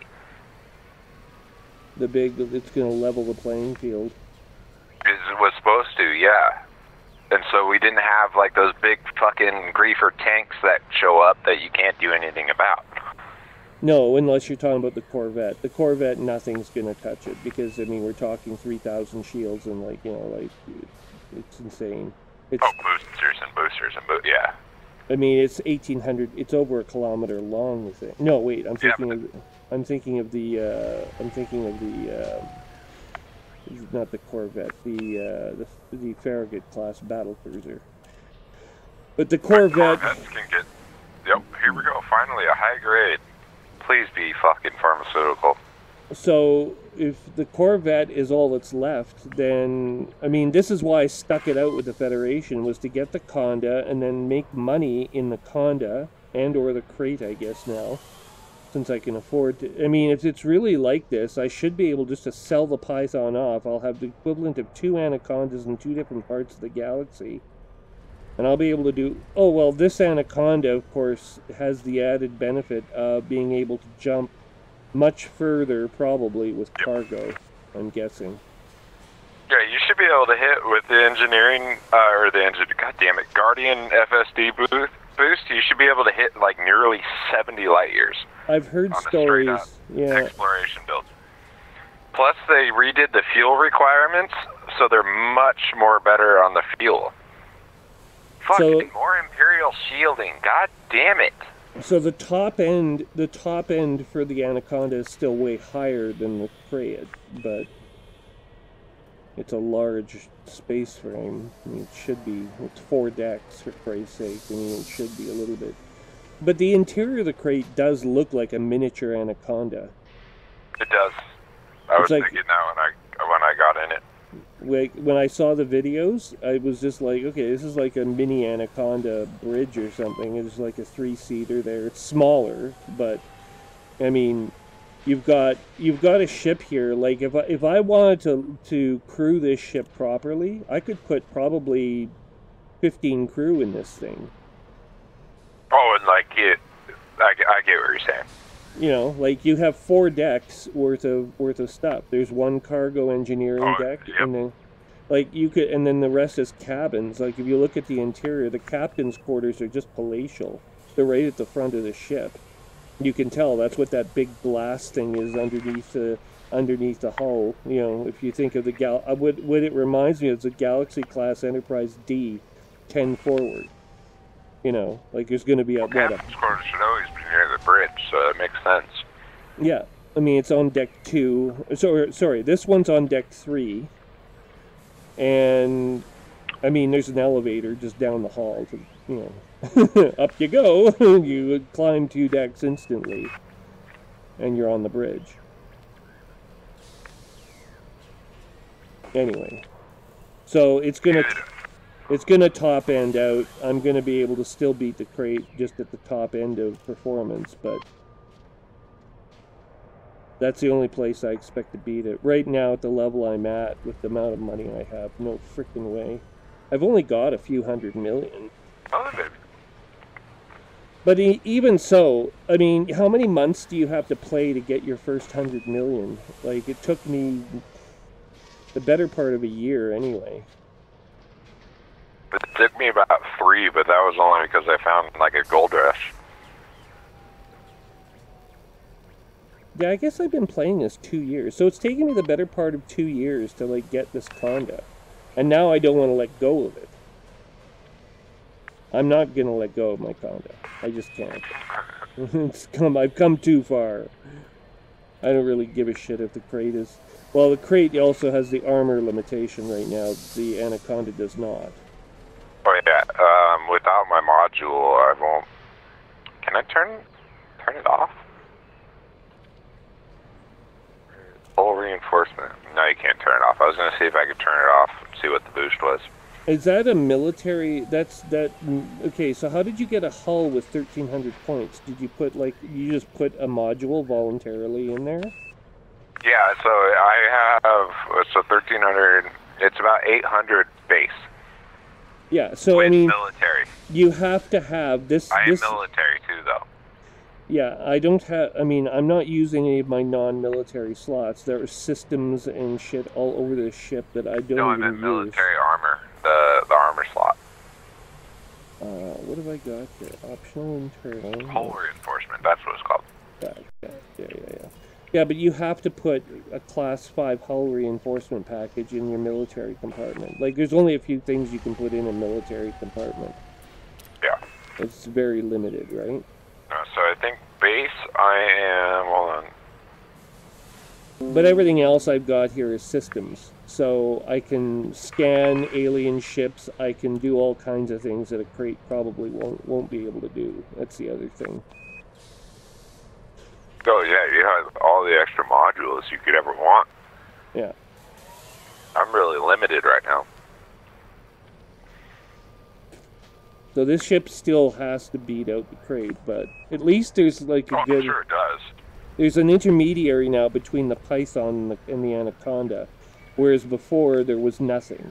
You just had to leap from the Python and make the big jump to the Anaconda, and it is a big jump. It's over like I said, it's over 100 million credits. It takes you the better part of a year to get from that point where you have your Python laid out properly, and then jump to the Anaconda.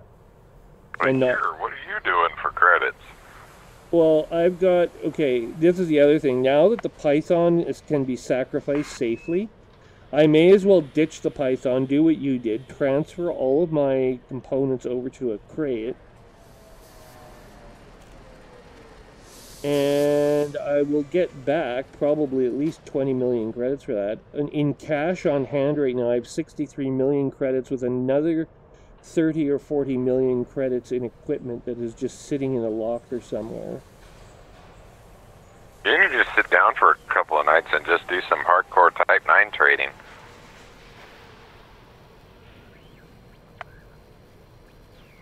Well, I figure I need about 100. I need another 100 million. Like, I need 160 million cash, and then I can do some. With a fully loaded, just Type 9 trading off of EDDB, I can pull in about like 55 million in like 3 hours. Yeah, well, you have to. The thing is, it's incredibly tedious. It's a grind. Yeah, you have to boring as fuck. You have to sit there, and I'm not very good at games with that sort of stupid grind aspect to it. I just usually watch a movie while I do it. I have an auto dock and just go. Yeah, I'm stuck in VR land here, so it's as if I'm in the starbase actually living this boring, dull, monotonous fucking life. Pop up a video on your screen? Well, not I that can. high-tech yet? And yeah, it is. I can do that, but it is extremely complicated, and it would be best if I had an extra graphics card. Oh, see, I don't know anything about VR. So if I was just guessing. Well, you know, I have a pretty powerful system. I'm a software developer by trade, right? So I have at home, I have the best system that money can buy, but because I use it for compiling code and whatnot, and I have to be able to do that fast, otherwise my job becomes even more tedious in the game. But yeah, I know what you mean. But the game runs fairly smoothly. There's properties of Windows, unfortunately. I'm running off of a bum drive, an old IDE drive. I do have an SDD, and it works. It purrs like a kitten, but it's trying to get the damn thing to run the right system off the right server at the right time, like just tinkering with it and getting all sorts of login permissions and everything set up the way I would want it to. I just haven't had time to do it. I'll just get separate ones then. I already have 3 computers in here. I have a server, a laptop, a Surface laptop, and a desktop. And I also have an iPad, and I also have a cell phone. So I've got like all these devices all over my desk. Like I've got like little, 2 cell phones, and I've got like a tablet, and I've got like, it's starting to look like the Starship Enterprise, like the paperless society, because now instead of paper, I have little handheld devices all over the place.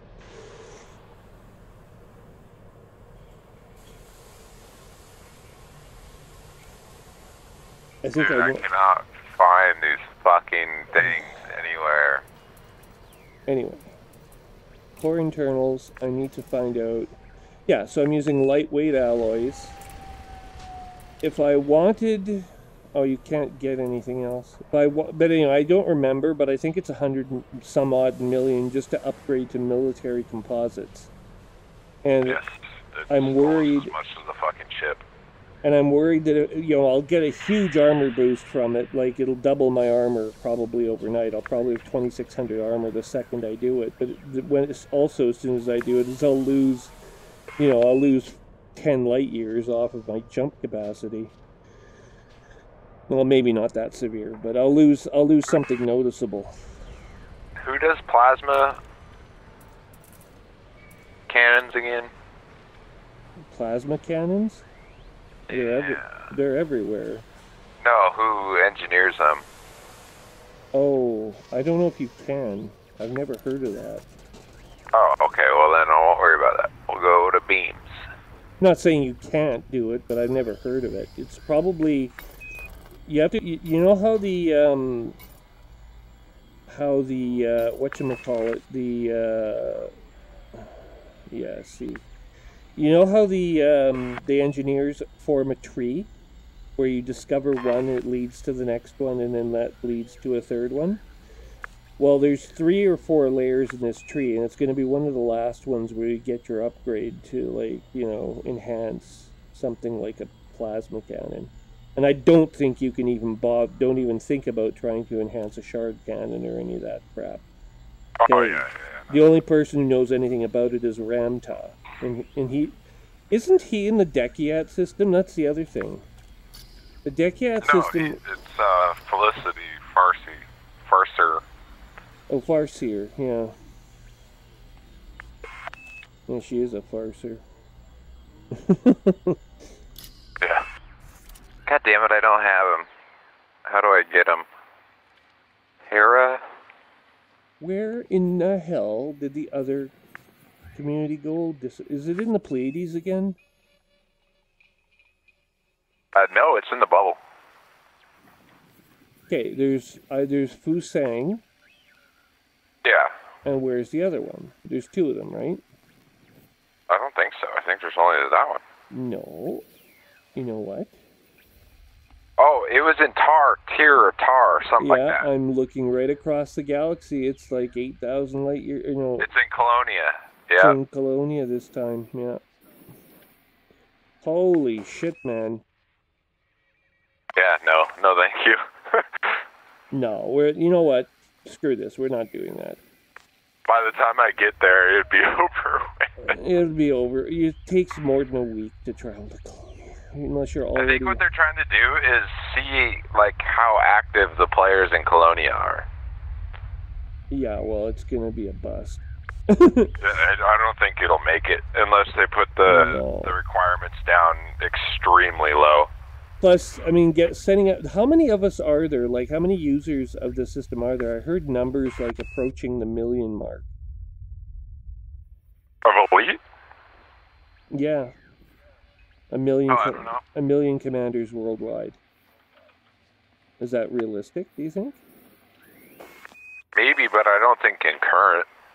No, well, there'll only be a few 100,000. I know that there's more than 100,000 that have concurrently played on the system at once. And the system didn't, like, freaking collapse, thanks to cloud technology. But... Average players per month is anywhere between 6 to 8,000 per month that are consistent. Oh, that are consistent. Yeah. Well, we're in the off season. Concurrent, yeah. And we're in the off season right now. In the wintertime, it always goes up because most of the. I know. Yeah, I'm looking at it.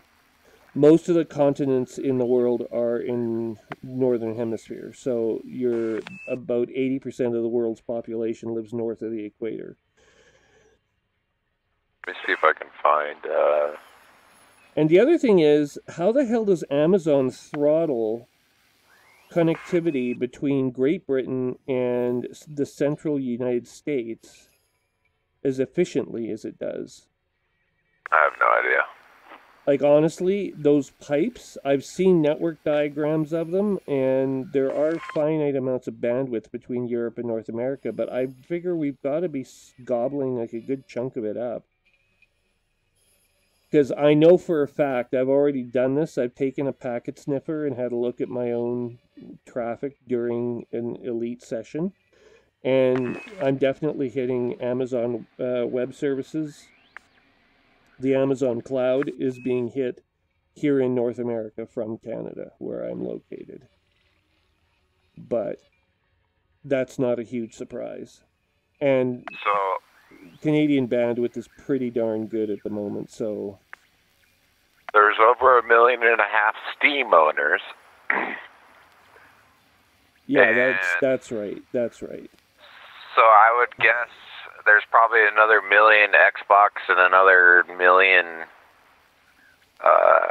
PlayStation owners. So that means we have at least 3 million total commanders, and at any given time, 8,000 of them are logged in the summer, and it'll go over 20,000 in the winter concurrently, which is well within a cloud's ability to process.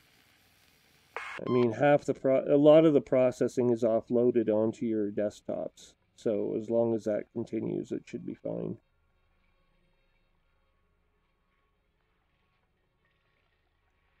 Those buggered Australians, though, eh? They're like, they have the exact opposite seasons from the rest of the world, so now they're celebrating their winter. Well, celebrating. They're experiencing their fall. And, their late fall, early winter months. So what that means for temperature, I don't know, but it's lower there than it is here. Like it's going to hit 35 degrees Celsius in Ottawa, the city I'm in, tomorrow. Damn. And in Sydney, Australia, I know it's going to be considerably less than 35 degrees. Probably going to be 12 or 13 or something. I didn't realize this. You're an American, right? Yeah, West Coast.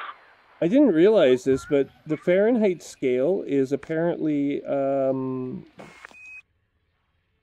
based on the freezing point of mercury. Yeah, it's weird, huh? I didn't even know that. And I can understand why, because mercury was used in the 1800s to gauge temperature, right? Yep. But if you get below minus, like, you get to a certain point, like, if I asked you, what's the coldest temperature? What's absolute 0 degrees Kelvin in degrees Fahrenheit? You probably can't tell me. No idea. And that's as cold as it can possibly be. It's the point at which all radiation of any kind stops. The atoms will not... Will minus not 200 something Celsius, isn't it? It's minus 273 Celsius exactly. Yep. And how do I know that? Because at 273 degrees Kelvin, between 273 Kelvin and 373 Kelvin, guess what happens? No idea.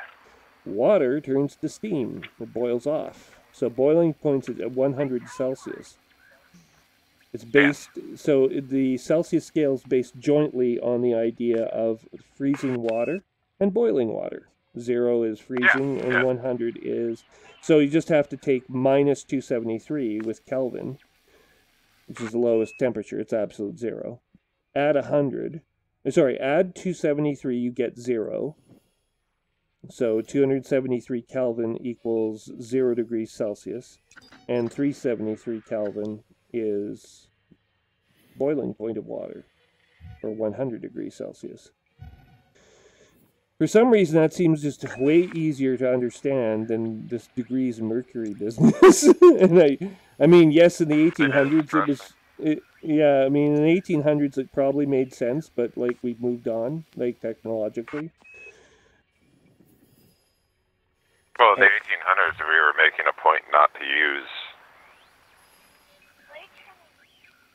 that. I don't know. Who was Fahrenheit anyway? Like, what was his contribution?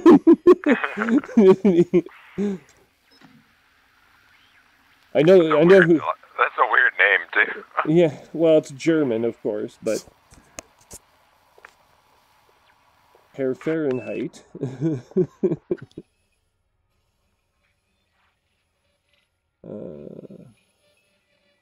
Celsius actually is pretty Latin sounding, but I don't even know. Because you have degrees Celsius and degrees centigrade. Centigrade would mean literally degrees of centi. 100, I guess it's 100. But Celsius isn't 100 in Latin. Anyway.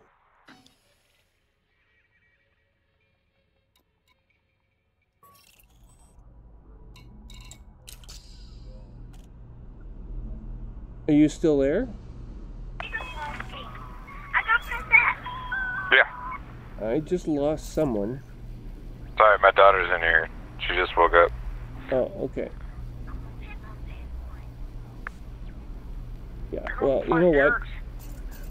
I'm gonna have to eat dinner soon myself. I'm at Cresci Orbital. Oh, same, actually. So if you want to arrange a time, can I give you an email address to send a message to using an account? Okay, this is like the website where our little group of wingmen is banding together in sort of very loose association. We haven't even got a name or anything, but we created a website to index information about the game. And there's a bunch of like Microsoft Office crap there that will let you take notes or write things down and that other people can read, etc. With no limited numbers of restrictions, so you can overwrite it. In the case of OneNote, you can actually overwrite what someone else has put there. But email an account that you can use to log in using the Microsoft login service. And email commander CMDR.Trium, and I'll just send you the whole address right now. Hang on.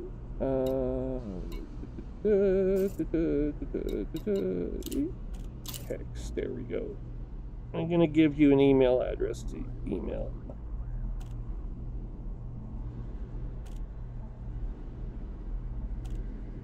This way, if you email that address, I will send you a request back, like an invite, into the group. And then we can, hopefully, on an ongoing basis, do this Guardian thing. This is why I'm doing this, so that we can reach one another when we're not logged in mutually. Yeah. And then, with that address, at least I can talk to you and get and get arranged a session out to the Guardians, because I'm probably going to want to do that fairly soon now that they've reduced the units. Oh, for sure. I'll do that right after I eat dinner. I'm about to go eat dinner too. Okay, good. So I'm going to leave it there then. I'm going to take off, but we'll talk again soon, hopefully. All right. All Yep, right. sounds good, man. Take care. Later. Bye.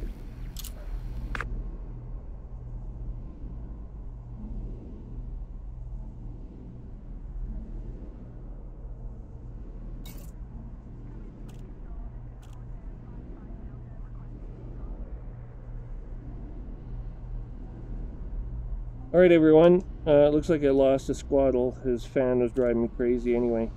It's 04919 Zulu on 29 June 3304. I'm at Kreshe Orbital in the LHS 380 star system. And this is Chapter 2 of Elite Dangerous Beyond. Version 3.1. And as you've just heard, we're making arrangements to go take advantage of the reduced rates on Guardian components. And yeah, we'll leave it there for now. Don't forget to check out the properties of this video for information about the Twitter site and Commander Trium's blog. You can also click I like or subscribe as suits your preference, and the bell icon in Google Chrome will tell you whenever new media is posted to Commander Trium's video flight log library right here on YouTube. Thanks again for watching, everyone. Take care of yourself and fly safe, Commanders.